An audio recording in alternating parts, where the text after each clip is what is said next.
Wala. Ha? Anong wala? Eh, ba't tulala ka dyan? May naalala lang ako. O yung ano? Ano ba talaga nangyari, Eugene? Wala lang yun. Sure kung wala. Eh, ang problemado mong tingnan eh. Sa totoo lang, Abby. Pressure kasi ako ng aking magulang ko sa acads.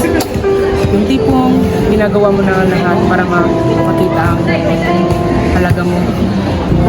Pero wala eh. Ganyan naman talaga yung mga magulang eh. Yung gusto nila, ang dapat ang sunod. Pero paano naman ang mga gusto natin, di ba? Sarap kaya sa feeling mo kapag nagawa mo yung mga gusto mo? Alam mo, Abby, gusto ko naman talaga maglaro eh. Mas inuuna ko lang yung kalagayahan ng aking magulang kaysa sa aking sariling kaligayahan. Pero tatanungin kita yun. Masaya ka ba talaga sa ginagawa mo ngayon? Ewan. Alam mo, Eugene, sundin mo rin yung mga gusto mo.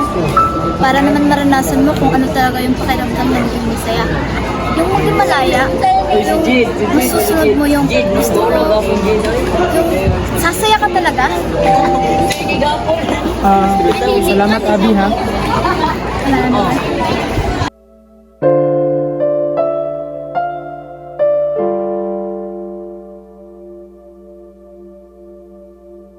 Hindi sa lahat ng panahon umiikot ang mundo mo sa iisang bagay. Minsan, kinakailangan din nating gawin ang mga bagay na gusto natin.